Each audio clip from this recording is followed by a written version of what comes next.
जब लग गुरु मिले न साचा, तब लग गुरु करो 10 पांचा। क्या गुरु बदल सकते हैं? क्या गुरु बदलने से पाप लगता है? अध्यात्म के इस मैदान में आखिर सही गुरु कौन है? गीता जी में वर्णित तत्वदर्शी संत कौन है? इन सभी प्रश्नों के उत्तर जानने के लिए अवश्य सुनिए जगत गुरु तत्वदर्शी संत रामपाल जी महाराज के मंगल प्रवचन। बोलो सतगुरुदेव की जय। बंदी छोड़ कबीर परमेश्वर जी की जय। बंदी छोड़ गरीबदास जी महाराज जी की जय। स्वामी रामदेवानंद जी गुरु महाराज जी की जय।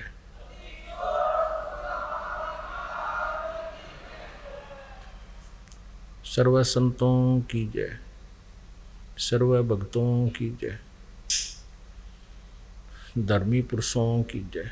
श्री काशी धाम की जय, श्री छुडानी धाम की जय, श्री करौथा धाम की जय, श्री बरवाला धाम की जय। सत साही गरीब नमो नमो सतपुरुष को नमस्कार। गुरु की नहीं सुर नर मुनि जन साधुआ संतों सर्वस्ती नहीं। सतगुरु साहेब संत सब डंडो तुम प्रणाम। आगे पीछे मज हुए तिनको जा कुर्बान। नराकार निर्विषम काल जाल वैभंजनम। निर्लेपम निज निर्गुणम अकल अनुपवेशुंधुनम। सोहम सुरति समाप्तम सकल समाना नीरतलय। उज्ज्वल हीरंबर हरदमम बेपरवा अथा है। वार पार नहीं मध्यतम। गरीब जो सुमर सिद्ध होई। गणनायक गलता ना करो अनुग्रह सोई। पारस पद परवाना। आदि गणेश मनाऊं गणनायक देवन देवा। चरण कमल लो लाऊं आदंत करूं सेवा। परम शक्ति संगीतम रिद्धि सिद्धि दाता सोई। अवगत गुण अतीतम सत्पुरुष निर्मोही। जगदम्बा जगदीशम मंगल रूप मुरारी। तन मन अर्पों शीशम भक्ति मुक्ति भंडारी। सुर नर मुनि जन झावे ब्रह्मा विष्णु महेशा। शेष शेष मुख गावे पूज्य आद गणेशा। इंद्र कुबेर सरीखा वरुण धर्म राय ध्यावे। समर्थ जीवन जी का मन इच्छा फल पावे। 33 कोटि अधारा ध्यावे शेष 88। उतरे भवजल पारा कट है यम की फांसी। 33 कोटि अधारा ध्यावे शेष 88। उतरे भवजल पारा कट है यम की फांसी।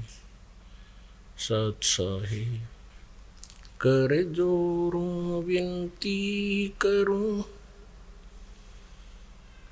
धरूं चरण पर शीसे। गुरु जी राम देवानंद जी महाराज ने दियो नाम बख्शीश। कोटि कोटि सिजदा करूं कोटि कोटि प्रणाम। चरण कमल में राखियो मैं बंदी जाम गुलाम। कुत्ता हूँ गुरुदेव का रामपाल दास का नाम। गले प्रेम की जेवड़ी जहाँ खेचो वहाँ जाऊं। तो करो तो बावड़ू दूर दूर करो तो जाऊं। जो राखो तो ही रहूं जो देव सुख। जय इब के सतगुरु मिले सब दुख आँखों रोए। चरणों ऊपर शीस धरूं, कहूं जो कहनी हो। कबीर साईं मिल लेंगे, पूछेंगे कुशलात, आदि अंत की सब कहूं, अपने दिल की बात है। गुरु जी तुम ना भूलियो, चाहे लाख लोग मिल जाएं, हम जैसे तुमको बहुत हैं, तुमसे हमको नहीं। तुम्हारे विसारे क्या बने, मैं किसकी शरण में जाऊं। शिव विरंच मुनि नारदा, तिनके हृदय न समाऊं। अवगुण किए तो बहुत किए, करत न मनी हारे। बावे बंदा बख्श दियो, बावे गर्दन उतार। अवगुण मेरे बाप जी, बख्शो गरीब नवाज। जो मैं पूत कपूत हूँ, बोर पिता को लाज। मैं अपराधी जन्म का, नख सिक बड़े विकार। तुम दाता दुख भंजना, मेरी करो संभार। परम पिता परमात्मा पूर्ण ब्रह्म, सारी सृष्टि के रचनहार, कुल मालिक कबीर साहेब कबीर देव जी की असीम कृपा से आप पुण्यात्माओं को यह सत्संग श्रवण करने का शुभ अवसर प्राप्त हुआ। पुण्यात्माओं को, पुण्यकर्मी प्राणियों को मानव शरीर प्राप्त होता है। मानव शरीर प्राप्त और भी अत्यधिक विशेष पुण्यकर्मी प्राणी होते हैं, उनको सत्संग सुनने को प्राप्त होता है। उनके अंदर परमात्मा पाने की, आत्म कल्याण करवाने की प्रेरणा उत्पन्न होती है। उनके शुभ संस्कारों के कारण, उनके प्रभाव से जो पुण्यात्माएं मानव शरीर प्राप्त करके परमात्मा की खोज में इधर उधर साधना के लिए, उसके पाने के लिए इधर उधर भटक रहे हैं, जैसे प्यासा जल की खोज में इधर उधर जाता है, उसको जहाँ कहीं भी कोई संदेश मिलता है कि वहाँ जल स्रोत है, तो वहीं वो दौड़ पड़ता है, क्योंकि उसको प्यास लगी है। इसी प्रकार परमात्मा की खोज में परमात्मा की प्यासी आत्माएं, वो पुण्यकर्मी प्राणी जो मनुष्य शरीर प्राप्त हैं, उस परमात्मा के स्रोत को खोज रही है। कोई कहीं जा रहा है, कोई कहीं जा रहे हैं, कोई कुछ साधना कर रहे हैं।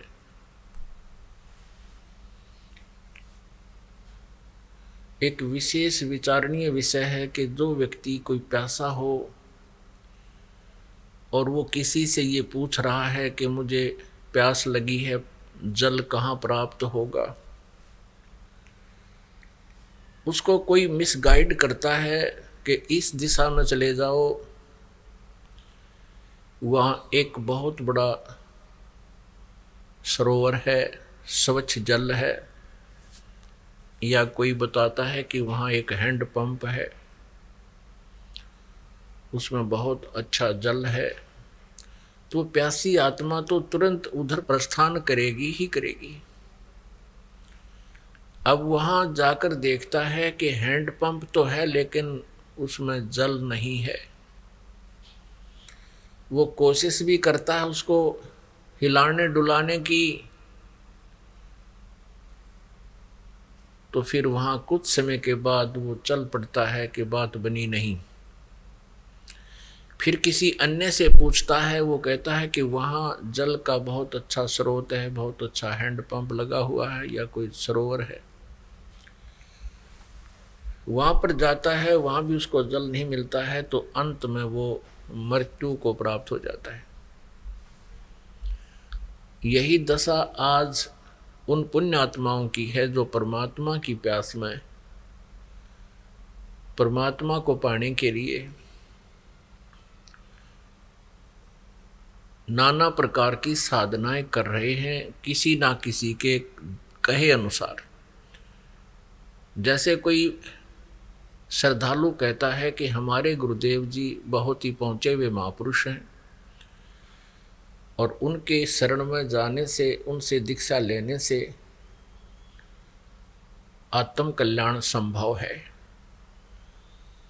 तो प्रभु का प्यासा वो पुण्यात्मा उस व्यक्ति के कहे अनुसार वहाँ पहुँच जाता है, उस हैंड पंप के पास, अर्थात उस संत के पास। वहाँ कुछ दिन रहता है, उसके बताए अनुसार साधना भी करता है, अर्थात हैंड पंप को चलाता है, साधना करता है। उसके पश्चात उसको वहाँ भी निराशा हाथ लगती है, तो फिर वो वहाँ से भी थक के कहीं और खोज करता है। अंत में जब उसको दूसरे स्थान पर भी ऐसा ही मिलता है, तीसरे पर भी ऐसे ही खाली आता है, अंत में वो नास्तिक हो जाता है, उसकी आध्यात्मिक मृत्यु हो जाती है। और जिस कारण से वो परमात्मा की खोज कर रहा था कि मेरे पास पैसा हो, मेरे पे आने वाली आपदाएं ना आवें जो प्रारब्ध कर्म में होती हैं, मेरा परिवार सुखी रहे, परमात्मा मुझे धन दे, क्योंकि जब तक आध्यात्मिक पूर्ण ज्ञान नहीं होता, सभी कर्मों से प्राणी परिचित नहीं होता, तब तक परमात्मा की खोज दो ही कारणों से करता है मुख्य तौर पर। प्रथम तो ये कि मेरे को धन प्राप्त हो, दूसरा संकट ना आवे, या आया हुआ हो तो उसका निवारण हो। वो तीसरे नंबर पर होता है कल्याण। उसको आध्यात्मिक पूर्ण ज्ञान जिसको नहीं है, तत्व ज्ञान नहीं, तो जिस कारण से वो परमात्मा से संकट निवारण, टेंशन लेस होने के लिए गया था जिस संत के पास, और जिन साधनाओं को वो करता रहा, और वहाँ से वो धनी बनने भी गया था, उसको वहाँ से निराशा हाथ लगी। दूसरे स्थान पर गया, वहाँ भी निराशा हाथ लगी। क्यों लगी? क्योंकि शास्त्र विधि को त्याग कर जो मनमाना आचरण करते हैं उनको न तो सुख होता है, न सिद्धि प्राप्त होती है, न ही उनकी गति होती है, अर्थात यूजलेस। श्रीमद् भगवद गीता अध्याय नंबर 16 के श्लोक नंबर 23 में ऐसा प्रमाण है। जिस कारण से जिन संतों के पास वो प्रभु प्यासी पुण्यात्मा गए, वहाँ से उनको शास्त्र विरुद्ध साधना मिली, अविधि पूर्वक साधनाएं प्राप्त हुई, और जो उपदेश देते हैं, जो गुरु बने हुए हैं, वो अधिकारी भी नहीं हैं, और कुछ एक श्रद्धालु बिना गुरु के ही साधना पर लगे हुए हैं। जिस कारण से शास्त्र विधि त्याग कर मनमानी आचरण, मनमानी पूजाएं, साधनाएं करने के कारण उनको कोई आध्यात्मिक लाभ नहीं हुआ, होता ही नहीं, क्योंकि हमारे सदग्रंथ, हमारे शास्त्र प्रमाण करते हैं। श्रीमद् भगवत गीता अध्याय नंबर 16 के श्लोक नंबर 24 में तुरंत कहा कि अर्जुन, इससे तेरे लिए कर्तव्य और अकर्तव्य की व्यवस्था में शास्त्र ही प्रमाण है। अर्थात जो साधना आप जी ने करनी चाहिए, जो भक्ति आपने करनी चाहिए और ना करनी चाहिए,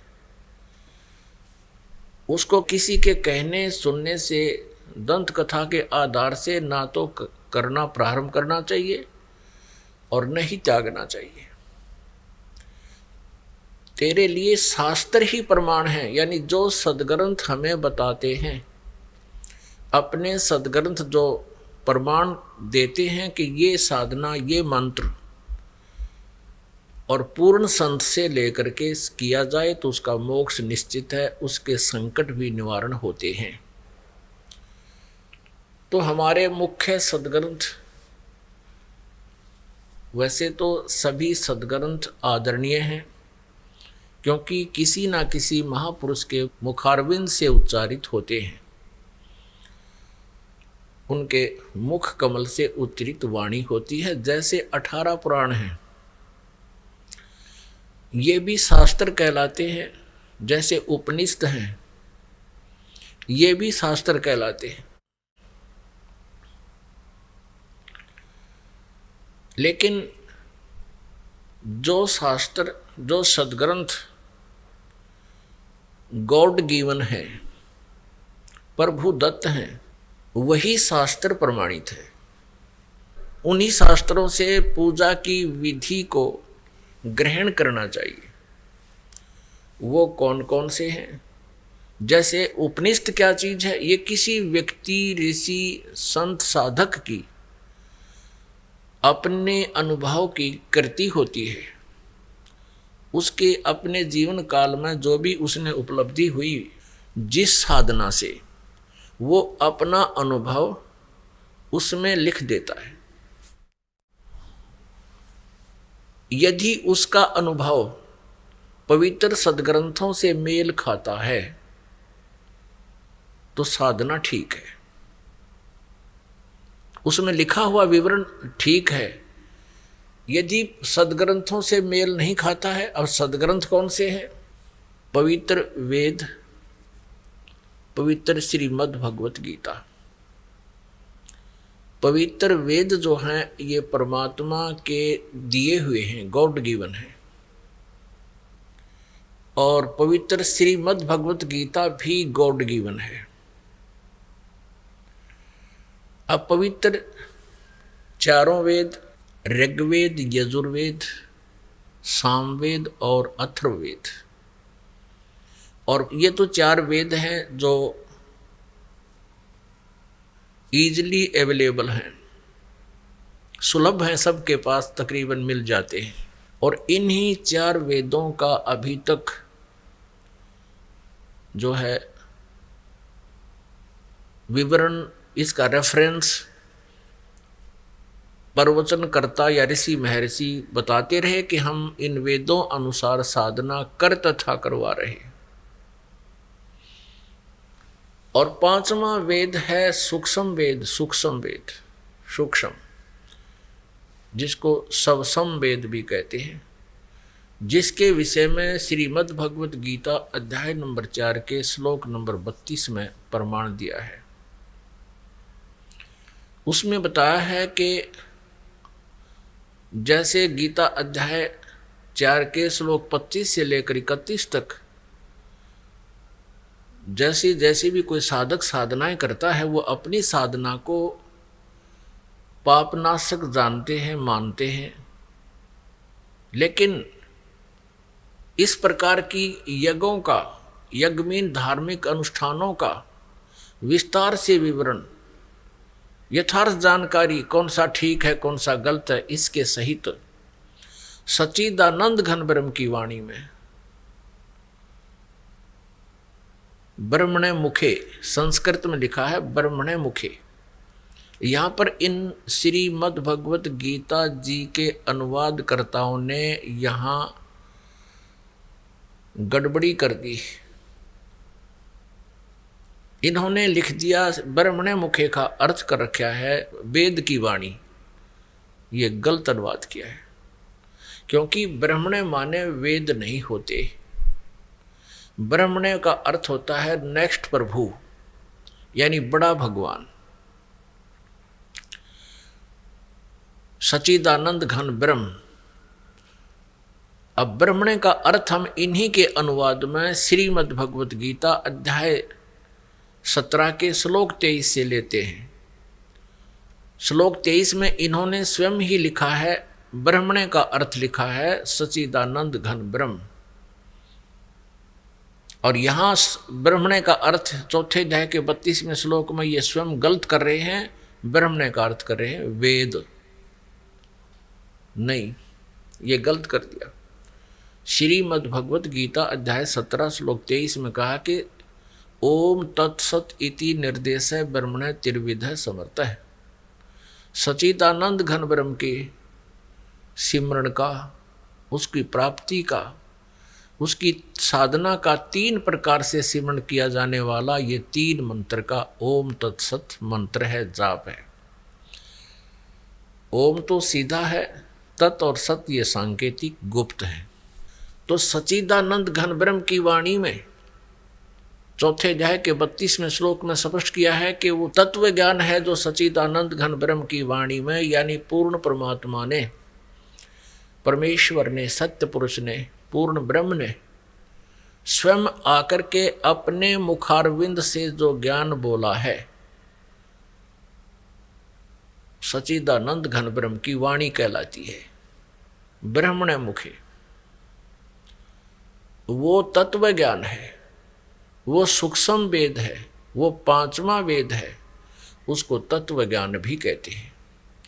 श्रीमद् भगवत गीता अध्याय नंबर 4 के श्लोक नंबर 34 में कहा है कि उस ज्ञान को, उस तत्व ज्ञान को तू तत्वदर्शी संतों के पास जाकर समझ।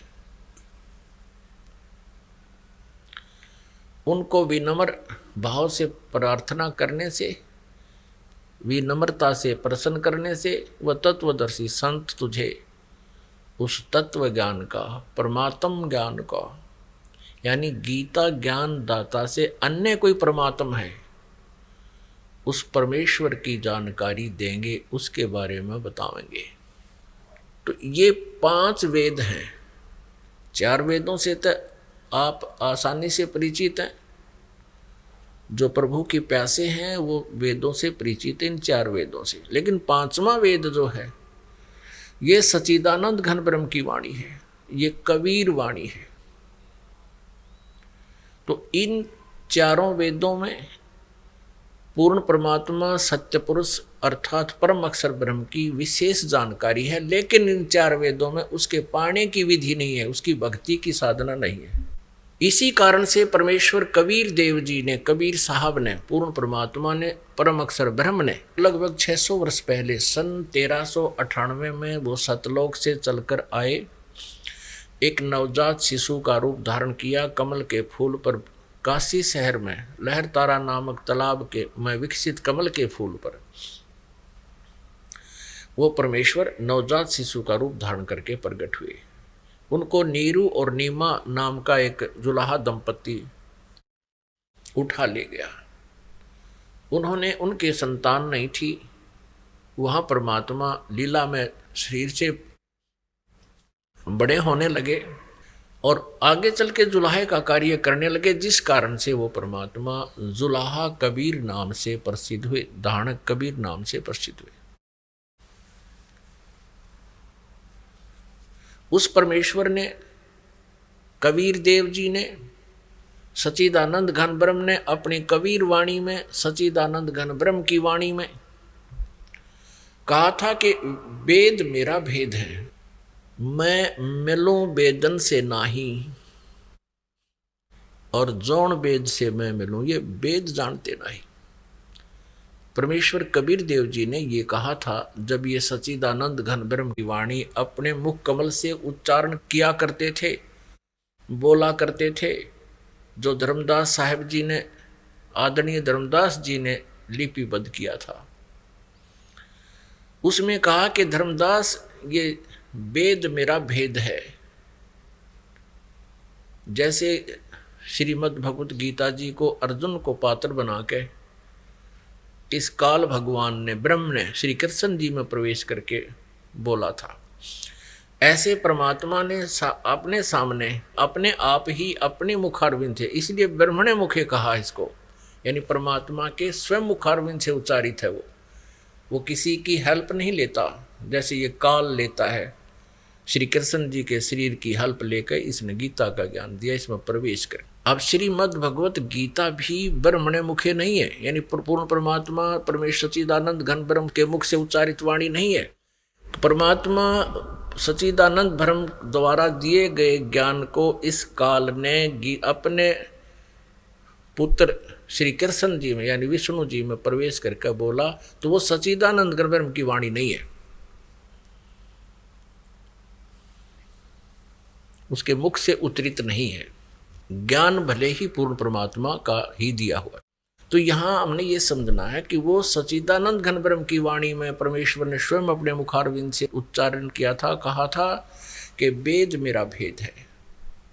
ये चारों वेद, ऋग्वेद, यजुर्वेद, सामवेद और अथर्ववेद, ये मेरी ही महिमा का गुणगान करते हैं, मेरी ही जानकारी बताते हैं, मेरी ही लीला का ज्ञान दे रहे हैं, लेकिन इनमें वर्णित विधि से मेरी प्राप्ति नहीं हो सकती। और जिस वेद से मैं मिलूं, ये चारों वेद जानते नहीं,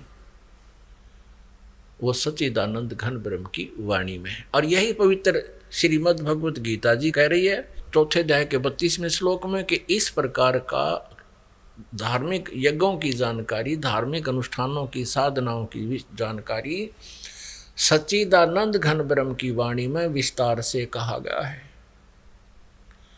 उनको कर्म जान, यानी वो काम करते करते ही हठ योग आदि करके जैसे दूसरे साधनाएं करते हैं, ऐसे नहीं, वो कर्म जान यानी कर्तव्य कर्म करते हुए उसकी साधना होती है।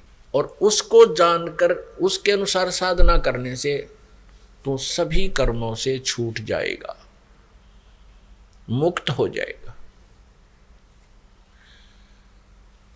गीता जी अध्याय नंबर 4 के श्लोक नंबर 34 में कहा कि उस ज्ञान को तू तत्वदर्शी संतों के पास जाकर समझ,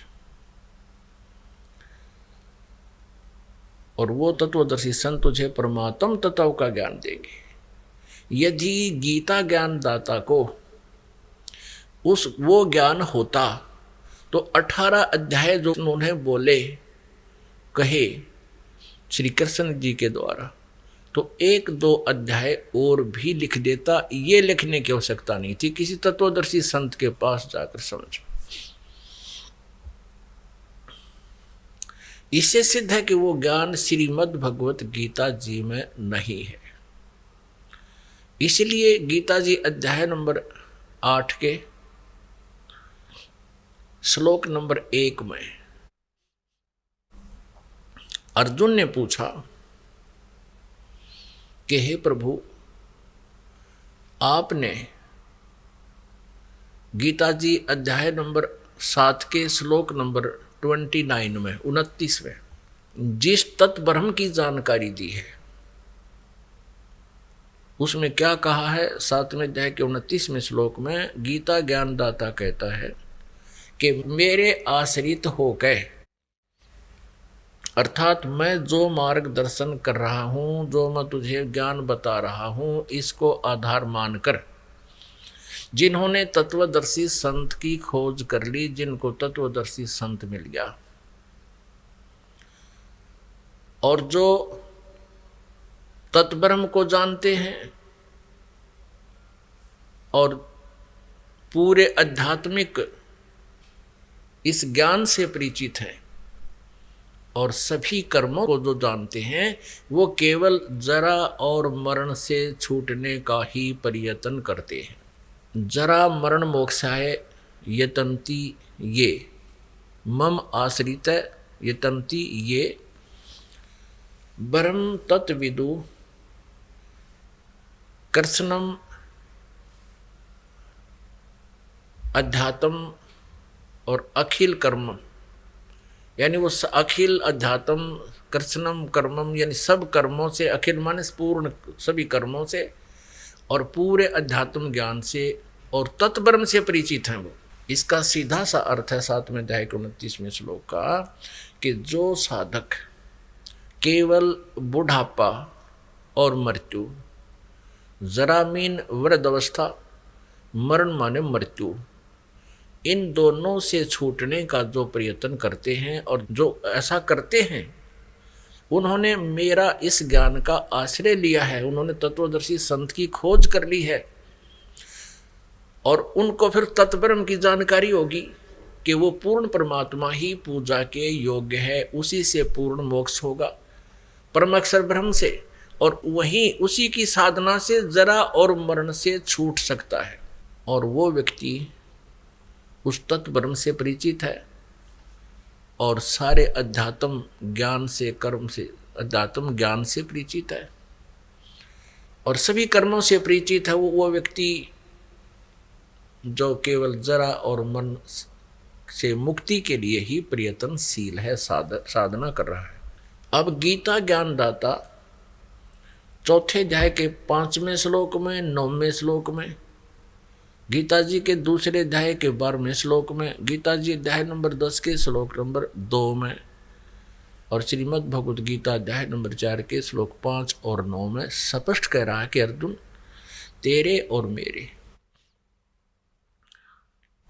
बहुत से जन्म हो चुके हैं, तू नहीं जानता, मैं जानता हूं। मेरे जन्म और कर्म अलौकिक हैं। तू और मैं पहले भी जन्मे थे, आगे भी हमारा जन्म रहेगा, ये ना सोच के हम केवल वर्तमान में ही हैं। फिर 10वें अध्याय के दूसरे श्लोक में कहा गीता जी में, गीता ज्ञानदाता ने, मेरी उत्पत्ति को, मेरे जन्म को ये देवता, ऋषि और सिद्ध नहीं जानते, क्योंकि ये सब, इनका उत्पत्ति कारण मैं हूँ, ये मुझसे उत्पन्न हुए, क्योंकि ये सब काल के द्वारा ही इनका जन्म है, ये इसके पुत्र हैं। तो यहाँ गीता ज्ञानदाता 7वें अध्याय के 29वें श्लोक में कहता है कि जो जरा और मरण से छूटने का प्रयत्न करते हैं, वो उस तत्ब्रह्म से, तत्ब्रह्म माने, अब तत्ब्रह्म के बारे में अब 8वें अध्याय में पता चलेगा कौन है वो तत्ब्रह्म, जो गीता ज्ञानदाता से अन्य है। तो 8वें अध्याय के प्रथम मंत्र में, श्लोक में अर्जुन ने पूछा, किम तत्ब्रह्म, वो तत्ब्रह्म कौन है, फिर कौन है वो भगवान जिसको जानने के बाद फिर केवल जरा और मरण छूटने का प्रयत्न करते हैं। तो पुण्यात्मा 8वें अध्याय के 3 श्लोक में गीता ज्ञानदाता ने कहा कि वो परम अक्षर ब्रह्म है। इससे सिद्ध है कि वो गीता ज्ञानदाता से अन्य है। अब यहां जैसे गीता जी अध्याय नंबर 8 के और श्लोक नंबर 13 में कहा कि अर्जुन, ओम इति एकाक्षरम ब्रह्म व्यवहारण माम अनुसमरण ये परियाति तजन देहम स याति परमाम गतिम। गीता ज्ञानदाता कहता है कि अर्जुन, मुझ ब्रह्म का तो केवल एक ओम अक्षर है, उच्चारण करके सिमरण करने का, और जो अंश में मैं मेरा ही सिमरण करता हुआ जाता है तो मुझे प्राप्त होता है, मेरे वाली परम गति को प्राप्त होता है। और ओम नाम ब्रह्म का है, ब्रह्म की उपासना, ओम की साधना से ब्रह्मलोक प्राप्त होता है। अब ब्रह्मलोक पर्यंत 8वें अध्याय के 16वें श्लोक में कहा कि ब्रह्मलोक पर्यंत यानी ब्रह्मलोक तक भी गए हुए प्राणी फिर पुनर्जन्म में आते हैं, उनका पूर्ण मोक्ष नहीं होता, जरा और मरण से छुटकारा नहीं होता। तो इससे सिद्ध हो गया कि गीता ज्ञानदाता अर्थात ब्रह्म जो श्री कृष्ण जी में बोल रहा है, ब्रह्म की साधना से भी जरा और मरण मुक्त नहीं होता, मोक्ष नहीं होता, छुटकारा नहीं होता। अब गीता ज्ञानदाता 8वें अध्याय के 5 और 7 श्लोक में कहता है कि तू मेरा भजन कर, मेरी भक्ति कर, युद्ध भी कर और मुझे ही प्राप्त होगा।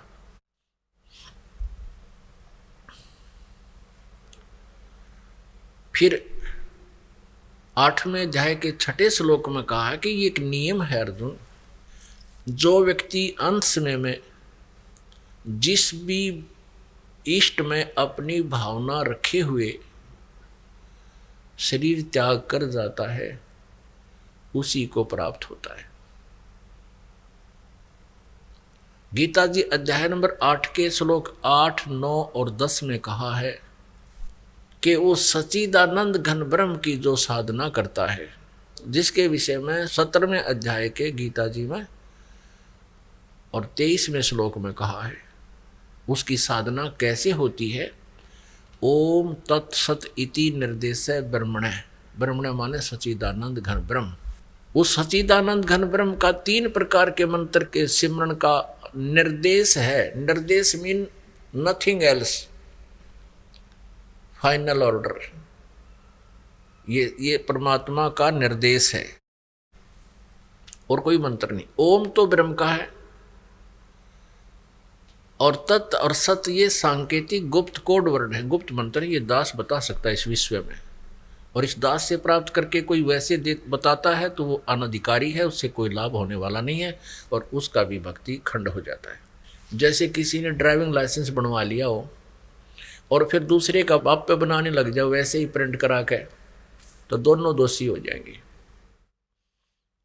तो कहने का भाव यह है कि अब ओम तत्सत ये 3 मंत्र है, 3 प्रभु हैं ये।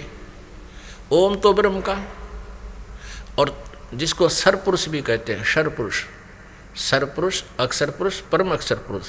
इसको ब्रह्म को सरब्रह्म भी कहते हैं, सरब्रह्म, अक्षर ब्रह्म और परम अक्षर ब्रह्म। ये 3 भगवान हैं। सरब्रह्म तो ये 21 ब्रह्मांड का स्वामी है, ब्रह्मा विष्णु महेश का पिता है, जिसको ब्रह्म कहते हैं। ज्योति निरंजन भी कहते हैं, जो गीता जी अध्याय नंबर 11 के श्लोक 32 में कहता है कि मैं काल हूं। ये केवल 21 ब्रह्मांड का स्वामी है, प्रभु है। और दूसरा अक्षर पुरुष कहो चाहे अक्षर ब्रह्म कहो, ये 7 संख्य ब्रह्मांड का स्वामी है। और तीसरा परम अक्षर ब्रह्म है, जो असंख्य ब्रह्मांड का स्वामी है। श्रीमद् भगवद गीता अध्याय 15 के श्लोक नंबर 1 में तत्वदर्शी संत की पहचान बताई है कि ऊपर को संसार रूपी वृक्ष है, ये ऊपर को जड़ तो पूर्ण परमात्मा है, नीचे को तीनों गुण रूपी शाखा है। गीता जी अध्याय नंबर 15 का श्लोक नंबर 1 से 4 का आपको सारांश बताता है ये दास। उल्टा लटका हुआ संसार रूपी वृक्ष है अर्जुन, जिसको ऊपर को जड़ तो पूर्ण परमात्मा है, परम अक्षर ब्रह्म है, और जमीन से बाहर जो जितना पोर्शन दिखाई देता है, जितना भी उसका पार्ट दिखाई देते हैं वृक्ष के, वो पेड़ कहलाता है। वो तना है। सबसे पहले जमीन से बाहर निकलते ही मोटा जो है वो तना, वो अक्षर पुरुष समझो, अक्षर ब्रह्म समझो, अक्षर पुरुष मानो। और उसके बाद एक मोटी डार निकलती है, उसको सरब्रह्म कहो, सरब्रह्म या सरपुरुष कहो, ऐसा जानो। और उस डार के फिर 3 शाखा हो, ये तीनों गुण रूपी शाखा, रजगुण ब्रह्मा जी, सतगुण विष्णु जी, तमगुण शिव जी रूपी शाखा है। और पात रूप संसार, हम आगे फिर पात रूप में, हम संसार रूप में हैं। अब उस वृक्ष को आहार कहाँ से होता है, कहाँ से प्राप्त होता है? जड़ से। तो वही जड़ रूपी पूर्ण परमात्मा परम अक्षर ब्रह्म ही इन पूरे संसार रूपी वृक्ष का धारण पोषण करता है। अंडरस्टूड। अब आगे चलते हैं। श्रीमद् भगवद गीता जी अध्याय नंबर 15 के श्लोक नंबर 16 और 17 में 3 पुरुष बताए हैं। पुरुष कहो चाहे प्रभु कहो चाहे ब्रह्म कहो चाहे भगवान कहो। गीता जी अध्याय नंबर 15 के श्लोक 16 में कहा कि सरपुरुष और अक्षर पुरुष। सरपुरुष और अक्षर पुरुष ये 2 भगवान हैं। सर और अक्षर ये 2 प्रभु हैं, 2 स्वामी हैं। और इनका तथा इनके अंतर्गत जितने प्राणी हैं सभी का स्थूल शरीर नाशवान है। ये नाशवान है, इनकी जन्म और मृत्यु होती है। लेकिन जीव आत्मा तो सबकी ही अमर है, कुत्ते की, गधे की, सबकी अमर है, वो तो आगे जन्म लेती रहती है। अब इन 2 प्रभुओं का, 2 भगवानों का, 2 ब्रह्मों का, 2 पुरुषों का 15वें अध्याय के 16वें श्लोक में इनका विवरण समाप्त हो गया। अब 17वें श्लोक में 15वें अध्याय के श्रीमद् भगवद गीता के 15वें अध्याय के 17वें श्लोक में कहा है। श्रीमद् भगवद गीता अध्याय 15 अब श्लोक 17 में स्पष्ट कर दिया है कि उत्तम पुरुष तु अन्य परमात्मा इति उदाहरते यह लोक तरम आविश्य विभर्ति अवैश्वर है। ओह, इसमें स्पष्ट कर दिया है कि पुरुषोत्तम, पुरुषोत्तम यानी उत्तम पुरुष, पुरुष माने प्रभु ब्रह्म, जिसको परम अक्षर ब्रह्म कहते हैं, वो तो इन सरपुरुष और अक्षर पुरुष जो 16वें श्लोक में वर्णित हैं 15वें अध्याय के गीता जी, उनसे कोई अन्य है। उत्तम पुरुष है तो अन्य है। उत्तम माने श्रेष्ठ, पुरुष माने ब्रह्म कहो चाहे प्रभु कहो, परमात्मा कहो। उत्तम ब्रह्म यानी परम अक्षर ब्रह्म तो कोई और है, अन्य है।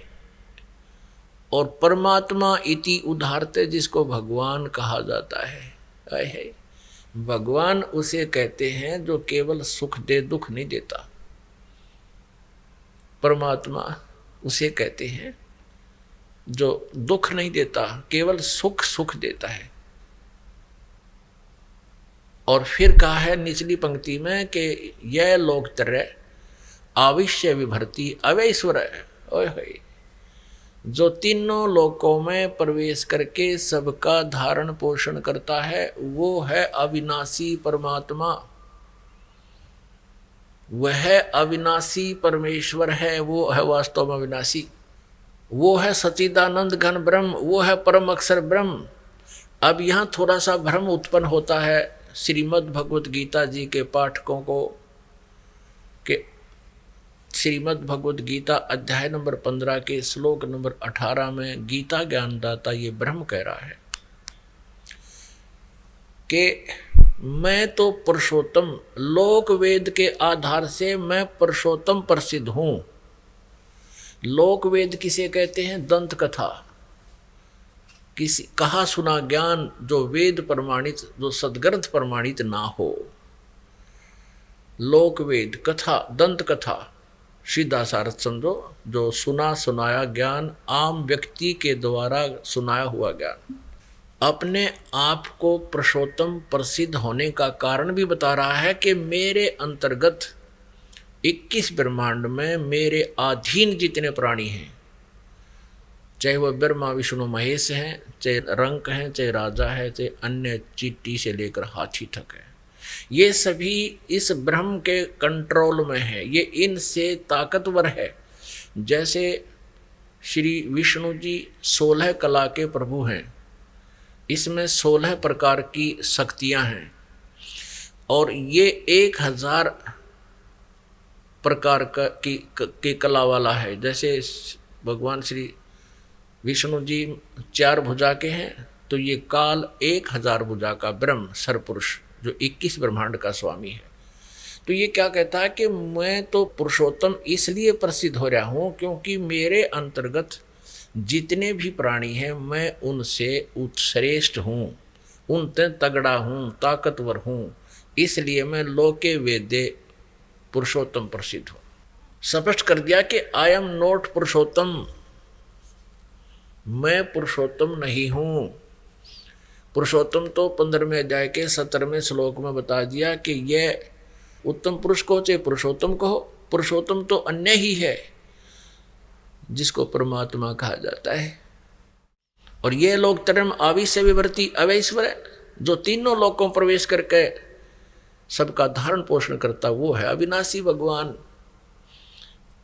श्रीमद् भगवत गीता जी अध्याय नंबर 15 के श्लोक 1 से 4 और 16 और 17 में ये 3 प्रभु स्पष्ट हो गए। अब लोक वेद किसे कहते हैं? सुना सुनाया ज्ञान जो सच्चाई से दूर हो। जैसे आज तक हम रजगुण ब्रह्मा जी, सतगुण विष्णु जी, तमगुण शिव जी को अजरो अमर कहा करते थे, सुना करते थे। ये लोक वेद सुना करते थे। ये अज्ञानी ऋषि में ऋषि मंडलेश्वर ये गुरु, लेकिन ये वास्तव में अविनाशी नहीं थे। इनकी जीवनी में लिखा है श्री मद देवी भागवत यानी देवी पुराण में, शक्ति पुराण में, गीता प्रेस गोरखपुर से प्रकाशित केवल हिंदी सचित्र मोटा टाइप, इसके 123 पृष्ठ पर 3रे स्कंद में विष्णु जी स्वयं स्वीकार करते हैं कि तुम शुद्ध स्वरूपा हो, ये सारा संसार आपसे ही उद्भासित हो रहा है और मैं ब्रह्मा और शंकर, विष्णु जी करें, हमारा तो जन्म और मृत्यु होता है। आविर्भाव माने जन्म, तिरोभाव माने मृत्यु होता है। हम नित्य नहीं हैं, हम अविनाशी नहीं हैं। फिर शंकर भगवान कहते हैं कि माता, जब आपसे ही ब्रह्मा जी का जन्म हुआ, आपसे विष्णु जी का जन्म हुआ, तो फिर क्या मैं तमोगुण लीला करने वाला शंकर आपका पुत्र नहीं हुआ? और हम आप ही से उत्पन्न हैं, हम तीनों गुणों युक्त हैं और हम केवल नियमित कार्य ही कर सकते हैं, यानी जिसका जैसा वर्क डन ही दे सकते हैं। किसी की किस्मत में, किसी के प्रारब्ध में कोई दुख है, उसको निवारण नहीं कर सकते, कम और अधिक नहीं कर सकते। तो ये लोक वेद था जो हमें सुनाया जाता था कि अजरो अमर है, इनके कोई माता पिता नहीं है, ये सर्वेश्वर है, महेश्वर है, अनंत कोटि ब्रह्मांड के स्वामी हैं। इसको लोक वेद कहते हैं। तो यहाँ गीता ज्ञानदाता 15वें अध्याय के 18वें श्लोक में कहता है कि मैं तो लोक वेद के आधार से पुरुषोत्तम प्रसिद्ध हूँ। कारण बताता है कि मेरे अंतर्गत 21 ब्रह्मांड में जितने भी प्राणी हैं उनसे मैं तगड़ा हूँ, उत्तम हूँ। यहाँ तगड़ा किसने माना है?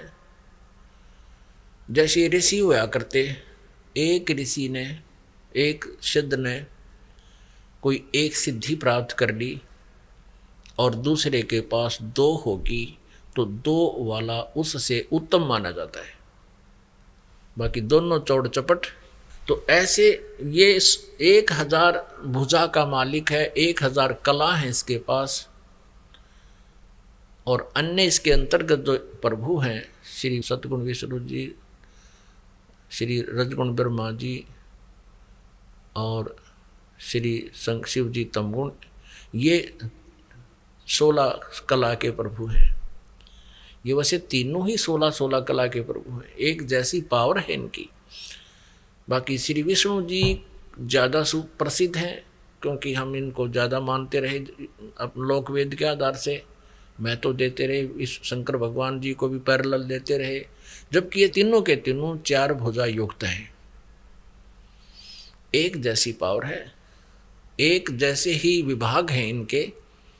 जैसे एक प्रांत में मंत्री होते हैं तो ये एक ब्रह्मांड रूपी प्रांत में ये एक एक विभागीय मंत्री हैं। रजगुण विभाग के ब्रह्मा जी, सतगुण विभाग के विष्णु जी, तमगुण विभाग के शिव जी। तो ये लोक वेद था जो हम इनको सर्वेश्वर कहते थे, सारे अखिल ब्रह्मांड का स्वामी श्री विकृष्ण जी को कहते हैं। नहीं, ये लोक वेद है, दंत कथा है, सच्चाई से बहुत परे है। ऐसे ही गीता ज्ञानदाता कहता है कि मैं तो लोक वेद के आधार से पुरुषोत्तम प्रसिद्ध हूँ। आई एम नॉट पुरुषोत्तम, पुरुषोत्तम पुरुष तो अन्य, वो 17वें श्लोक में 15वें अध्याय के गीता जी में स्पष्ट कर दिया। अब ये परम अक्षर ब्रह्म है, उत्तम पुरुषत्व अन्य है, वो परम अक्षर ब्रह्म है। अब इसको सच्चिदानंद घन ब्रह्म भी कहते हैं। 17वें अध्याय के 23वें श्लोक में कहा है कि ओम तत्सत इति निर्देश है ब्रह्म ने त्रिवेद समर्था है, उस परम अक्षर ब्रह्म के पाने का। उस उत्तम पुरुष जो अन्य है, सर्वपुरुष और अक्षर पुरुष से, सर्वब्रह्म और अक्षर ब्रह्म से, उसके पाने का केवल ओम तत्सत ये 3 मंत्र के जाप का प्रावधान है, निर्देश है। निर्देश का अर्थ होता है बस डायरेक्शन है या और कुछ नहीं।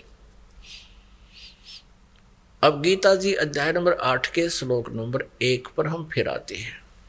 अब अर्जुन ने पूछा कि जो 7वें अध्याय के 29वें श्लोक में आपने जिस तत्वरम की जानकारी दी है, उसके जानने के उपरांत और सारे धातुओं से परिचित होने के उपरांत और सभी कर्मों से जो परिचित हो जाता है, वो इस संसार की किसी वस्तु को ना चाहकर केवल जरा और मरण से छूटने का ही प्रयत्न करता है। तो 8वें अध्याय के प्रथम मंत्र में पूछा वो किम तत्परम, जिसको जानने के उपरांत फिर यहाँ की वस्तु की डिमांड आत्मा नहीं करता।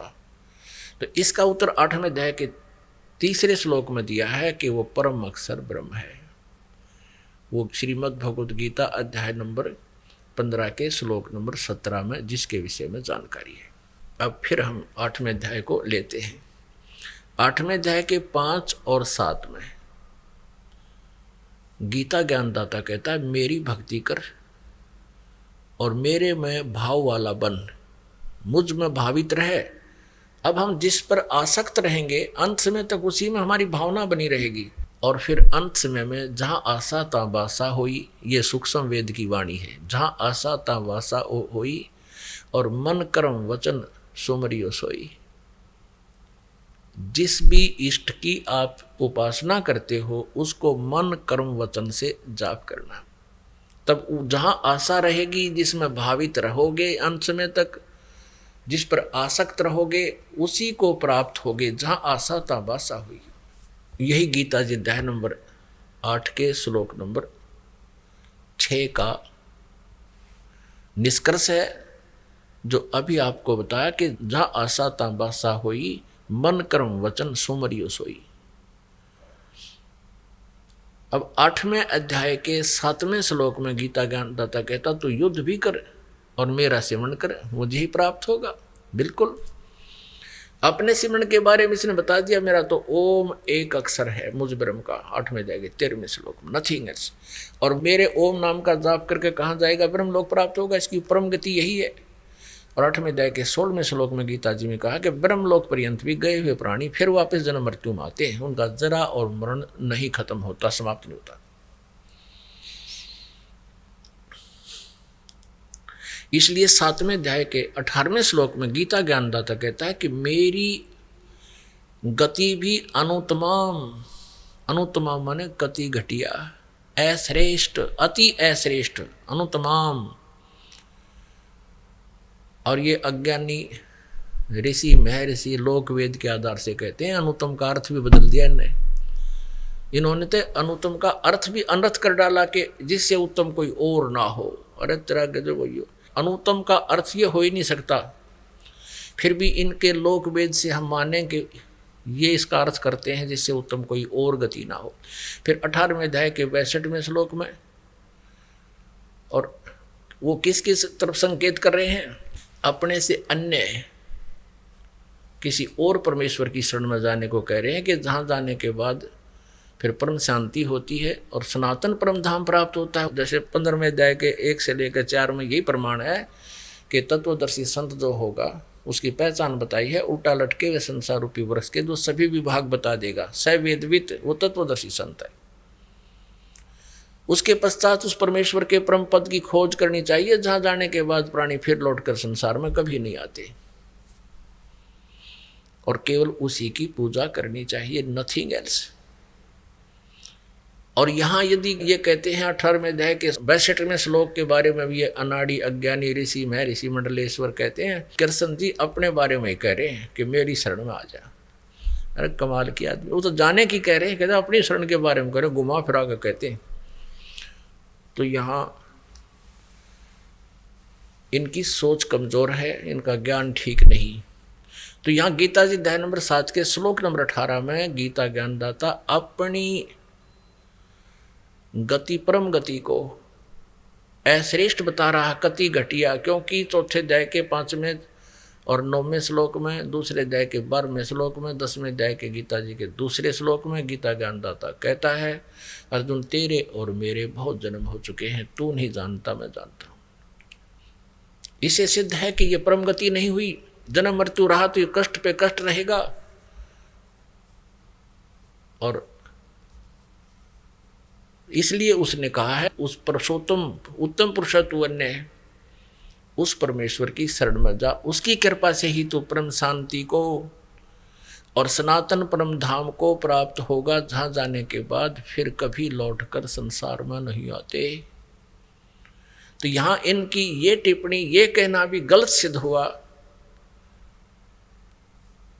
7वें अध्याय के 18वें श्लोक के विषय में अनुत्तम का अर्थ ये करते हैं जिससे उत्तम कोई ना हो, वो भी गलत सिद्ध हो गया, क्योंकि वो गीता ज्ञानदाता किसी और परमात्मा पुरुषोत्तम के बारे में, जो उत्तम पुरुषत्व है, और उसी की साधना के लिए प्रमाण कर रहा है, और उसकी साधना का मंत्र भी बता रहा है 17वें अध्याय के 23वें श्लोक में, लेकिन वो इनकम्प्लीट है।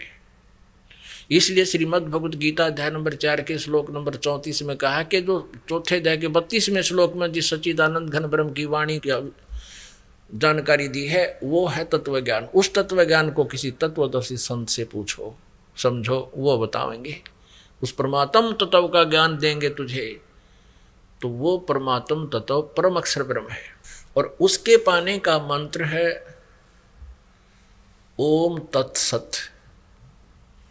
ओम ब्रह्म का, सरपुरुष का, जो गीता जी अध्याय नंबर 15 के श्लोक नंबर 16 और 17 में 3 पुरुष, पुरुष कहो, प्रभु कहो, स्वामी कहो, ब्रह्म कहो, ये तीन ब्रह्म है, 3 पुरुष है। सरपुरुष ये ब्रह्म है, सरब्रह्म भी कहते हैं इसको, जो 21 ब्रह्मांड का स्वामी, ब्रह्मा विष्णु महेश के पूज्य पिताजी।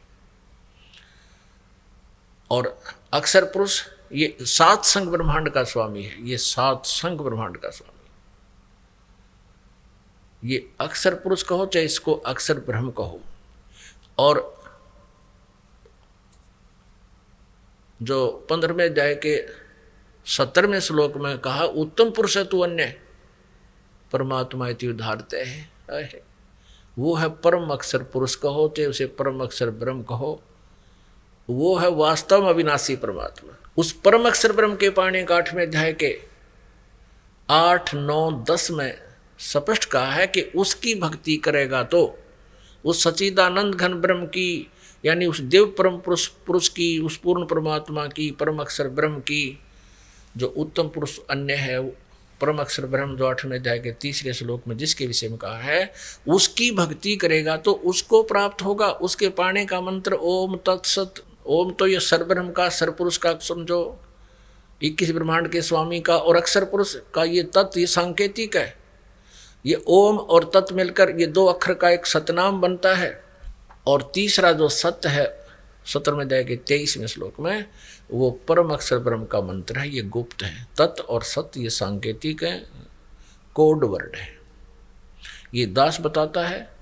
और जिनको ये तीनों मंत्र प्राप्त हैं उनको ये ज्ञान जो दास बता रहा आसानी से समझ में आता है।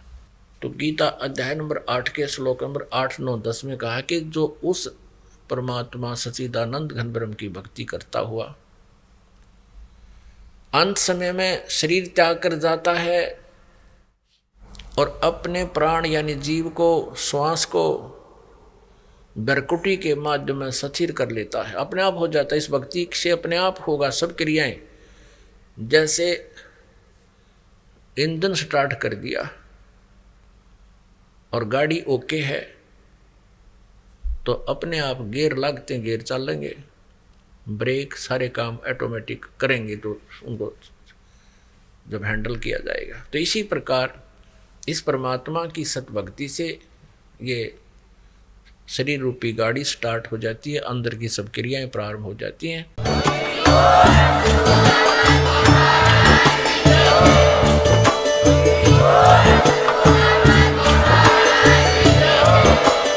आप सुन रहे थे जगत गुरु तत्वदर्शी संत रामपाल जी महाराज जी के मंगल प्रवचन। अधिक जानकारी के लिए विजिट कीजिए हमारी वेबसाइट www.jagatgururampalji.org। संत रामपाल जी महाराज जी के शुभ आशीर्वाद से पूरे विश्व भर में 500 से भी ज्यादा नाम दीक्षा केंद्र हैं, जिन पर संत रामपाल जी महाराज जी द्वारा ऑनलाइन निशुल्क नाम दीक्षा दी जा रही है। अपने नजदीकी नाम दीक्षा केंद्र का पता करने के लिए संपर्क करें 8222880541।